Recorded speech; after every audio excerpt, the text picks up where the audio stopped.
Hi, this is Roger. Thanks for dropping by. Well, the backache and knees and stuff wasn't as bad as expected this morning. Getting out of chairs is still not comfortable, but we'll make it. Now, I'm going to do one of those one shelf at a time things. We haven't done one for some time, and as you know, the style is I set the tripod up and then I pick up each plant from a shelf, we have a quick look at it, I water it and put it out of the way. So we get through a fair few plants, but we still have a look and a chat about each one by holding it up to the camera. So the camera stays still and it's me that jigs around. Now it is my main watering day today, so all of my pots that are not the cooler, shadier ones or cymbidiums, plus Derek's plants, plus the mounts. So that's why we have a big bowl of, for those interested, that's a low feed this time. That's TDS of 200, the Orchid Focus Grow, and the pH is 6.3, which is, with my RO water, a low feed at that sort of level will give me a pH that I'm happy to run with without having to adjust it. When the feed goes up much above that, then the pH needs to be adjusted. Right, so the shelf I'm going to do is that one.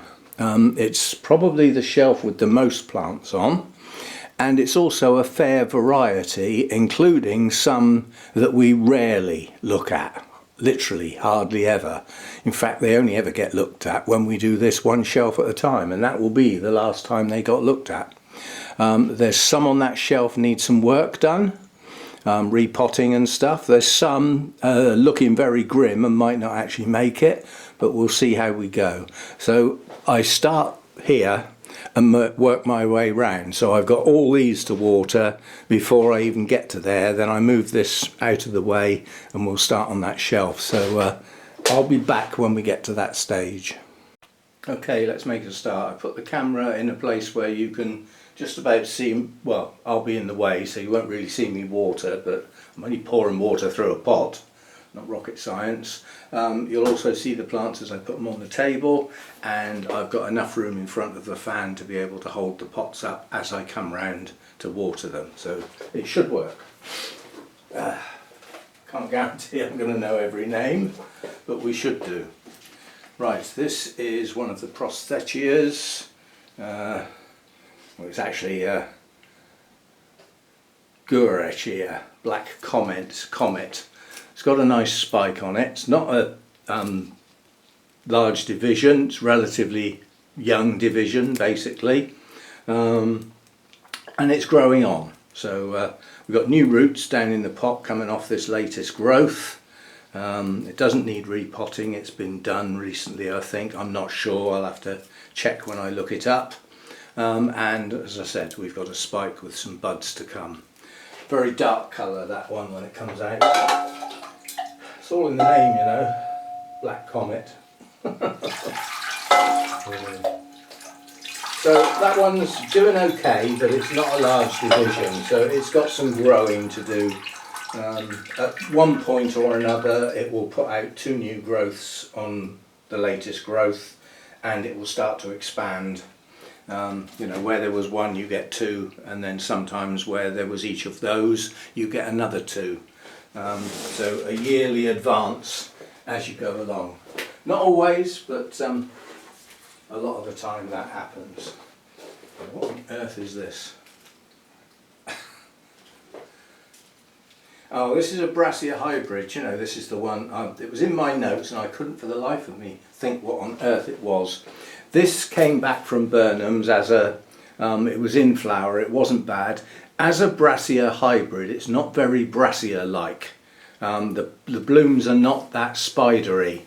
They're more Miltonia, I suppose. But this is, we got starting here, we got a new growth, new growth, new growth, new growth, new growth, new growth, and new growth. And in the middle, possibly. So we have a multitude of new growths on this one. Looks a pretty healthy plant. It hasn't been repotted by me, hence it's still in the white pot. But I can see lots of new roots growing, and the basic mix looks a bit of a mix of bark and some fibrous thing, probably coir. Dare I try and lift it while it's dry? Come on, behave.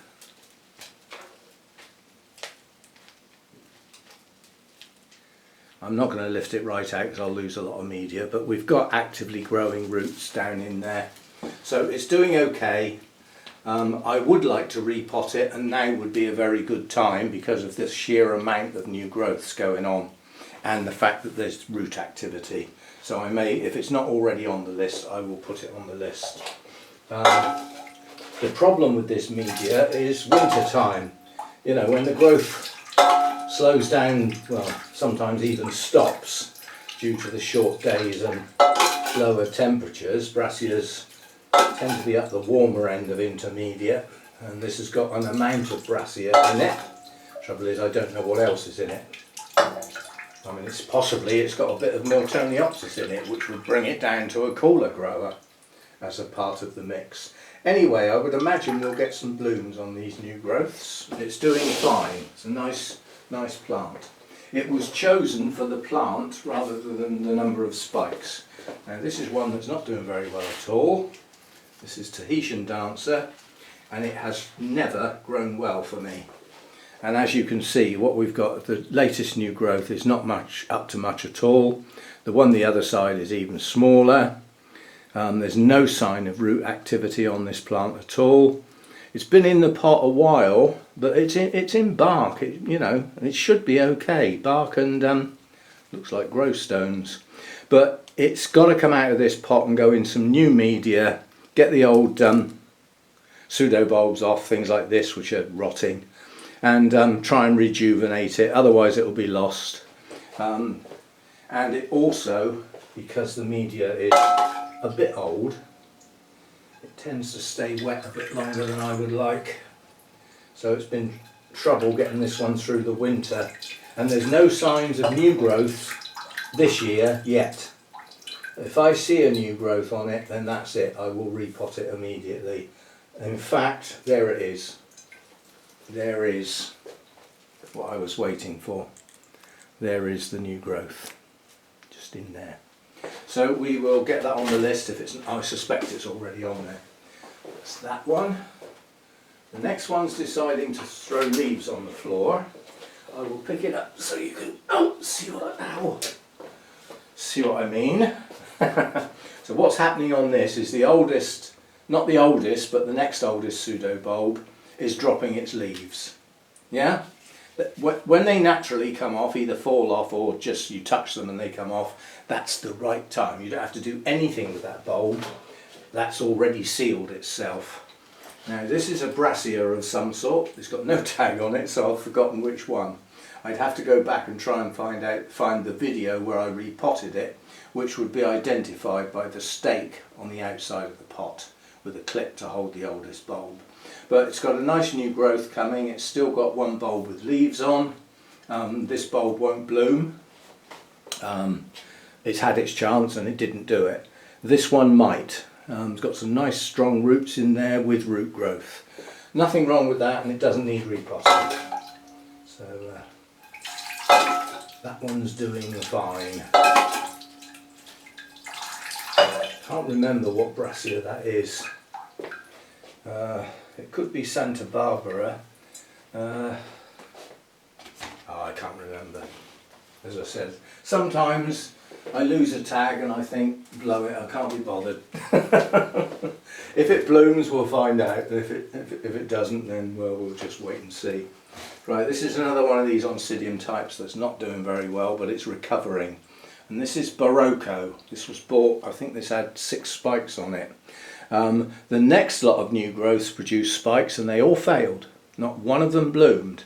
And now we're starting again. So we've now got a set of new growths, and we've got some reasonable roots, and it doesn't need disturbing, it doesn't need a repot.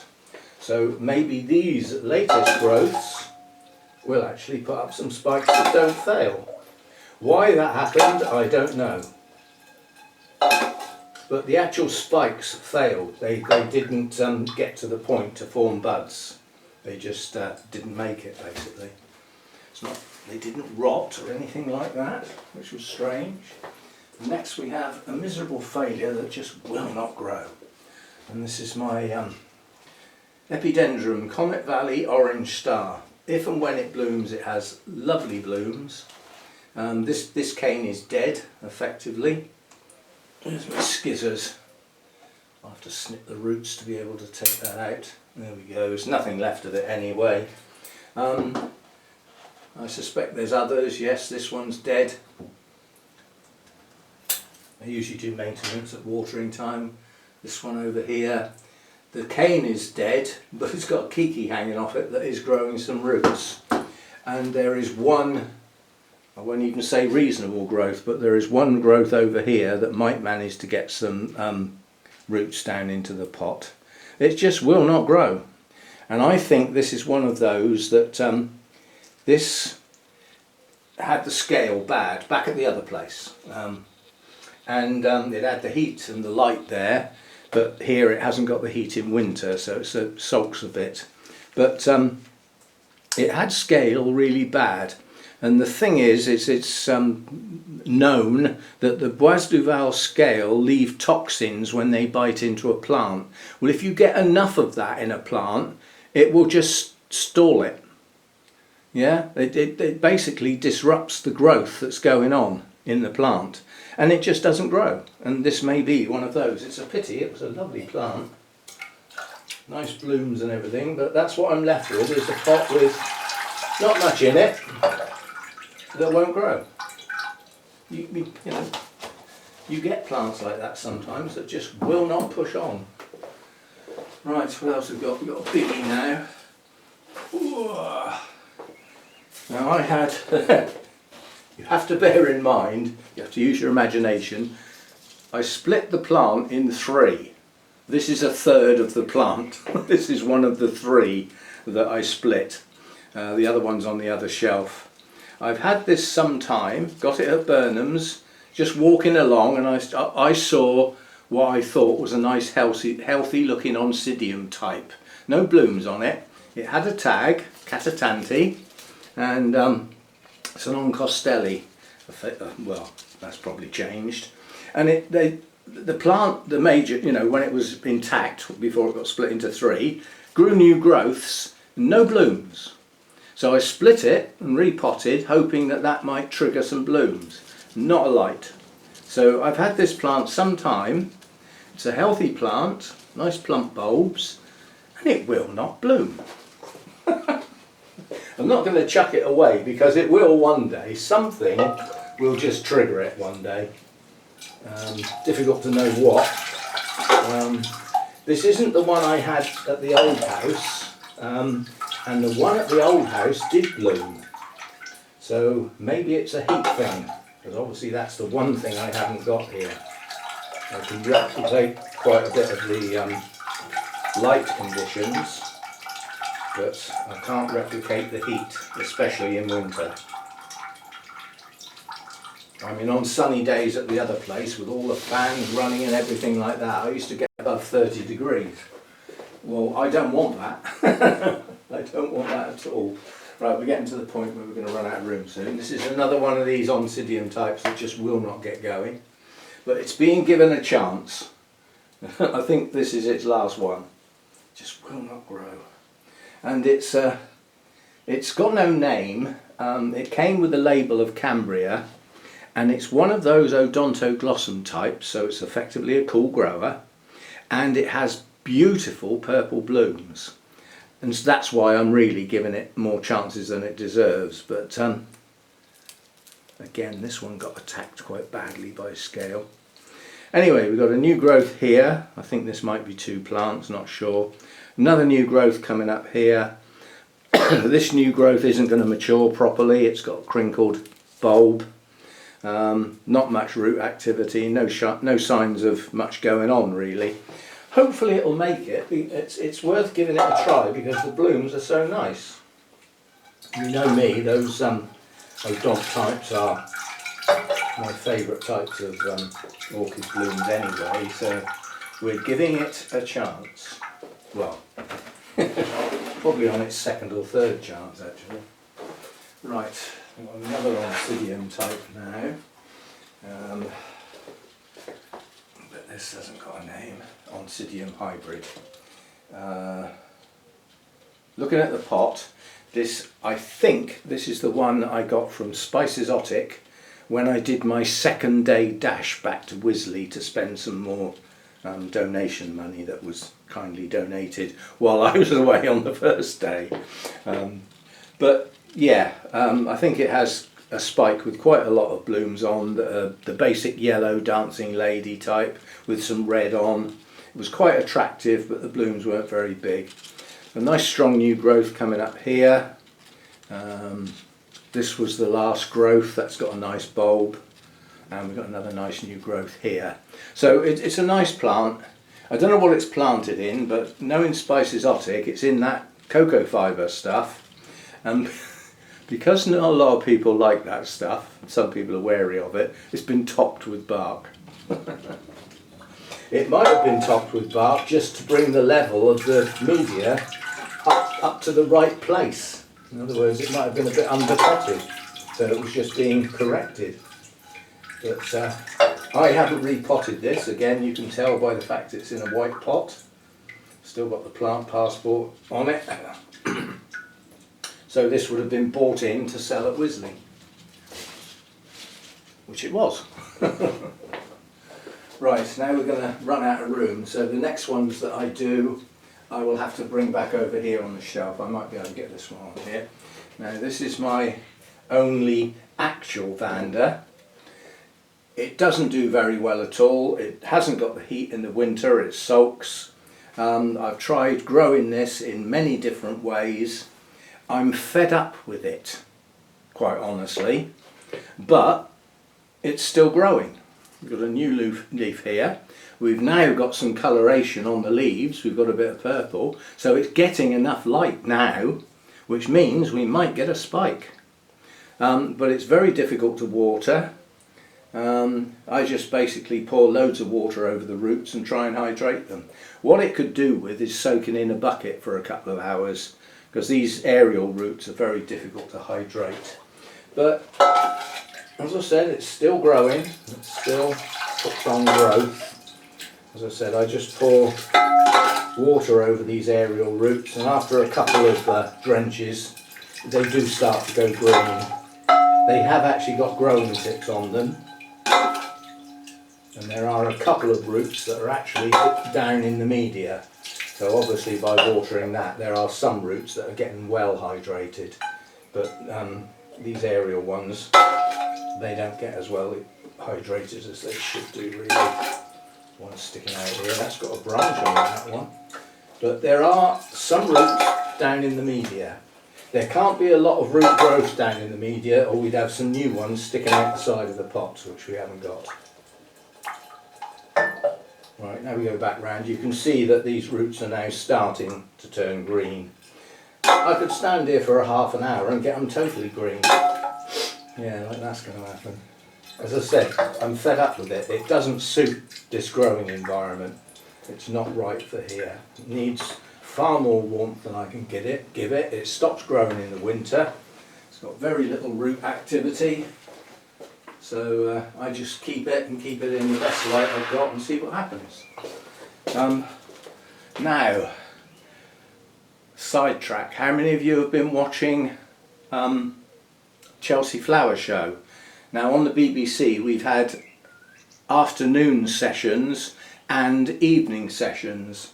An example of how tired I was yesterday, I was watching the evening session, which is on between 8 o'clock and 9 o'clock.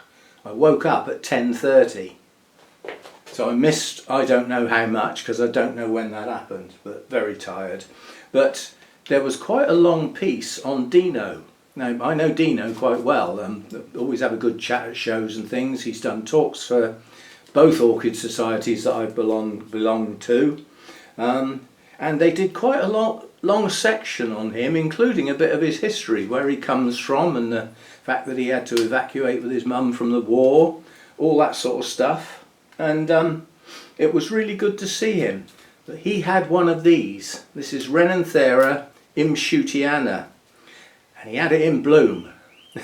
And he said he had it quite a while and it would not bloom, and in the end he hung it up the sunny end of his grow room in the roof right next to the glass, and he got a spike.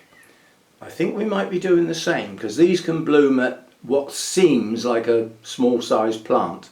They don't need to be a giant.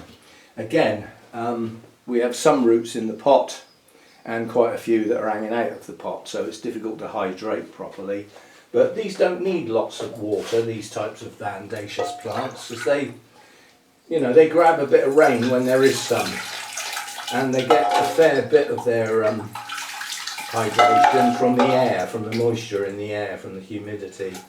So they don't need huge amounts of watering really. But this one's growing quite nicely. It's got another new leaf coming now. And what I need to do is get one of those plant hooks, with the 3 hooks on the end, and hook it to this basket and try and find a place in the roof up that end, the door end, where I can hang it, where it's going to get that really bright light that's coming through at the moment. That could trigger a spike. And the thing is, even though the sun will eventually fade, probably if I can get a spike before it actually blooms, it doesn't matter.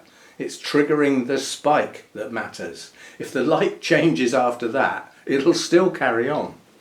So that's that one. We'll put that one back. Put it on the floor, why don't you? Right, now we've got another one of these Oncidium types with no tag at all, still in a white pot. I don't know what this is. Got a clue. I'd have to go back and look through videos.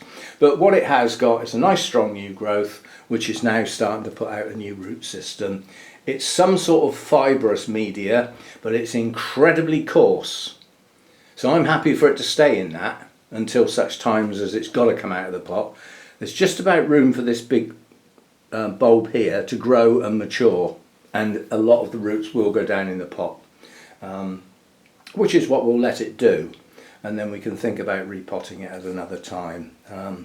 It's not worth disturbing it now. It's growing okay, and this media, although it holds a fair bit of water, because it's so coarse, it doesn't stay wet a long time like the finer stuff does.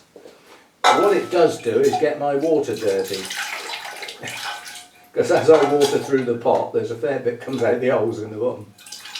Just a trifle annoying, but can live with it. That's the worst thing that happens today. We'll have got off lightly, won't we? So that's that one. As I said, I haven't got a clue what it is, but it's an Oncidium type of some sort. It would have been bought in bloom. So bring that one back over here. Right, what have we got now? What we've got now is a bit sad, really. This is my Laelia anceps, and this is another one of those that I believe the scale have damaged the internal structure of the plant with those toxins. But we did manage to get a spike on it, but you can see there's more leafless bulbs than not. They're not totally shriveled, and we do have a new growth here just starting, and there's some root tips going down into the media for this bulb, which has got a nice green leaf. That's not a nice green leaf. And then over here was the growth we had that managed to produce a spike, and I suspect, no, I was going to say I suspect there's a new growth in there, but not showing yet. But this extension here will get a new growth.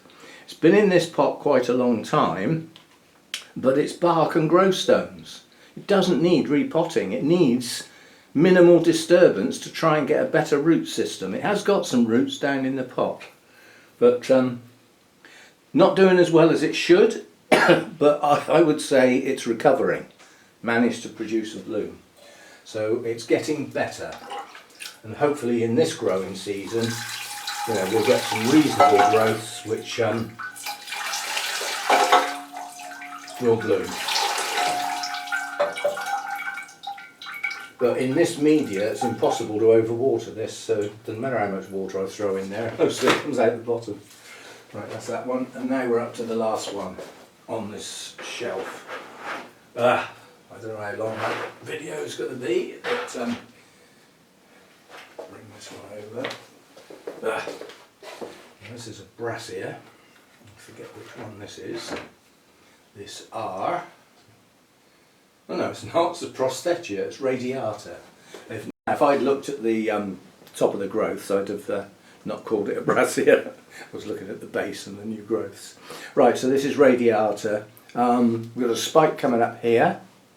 That's doing something rather strange because you normally get, well, this is the one that's looking normal. 3 leaves, yeah, which is typical, and the spike comes out between the top 2. This has only got 2 leaves, so it hasn't got a leaf to one side of it. But it's the latest 2 growths, they've both got spikes on. This has bloomed for me on every new growth for some time now, and the previous growth here, back here, has a new growth coming with some root activity. Now these roots are very old and tired, and I would like to repot it and get it in some better media. It hasn't been in the pot a huge amount of time, but it's grown above the media, so a lot of these roots have just dried up. These roots down here are old and tired, but they still work. They can still hydrate the plant, and it is now producing some new ones, so perhaps it might be better not to disturb it. I don't know. But anyway, it's got 2 spikes on it. It will bloom, and in my book this is one of the most fragrant orchids that, well, that I can grow.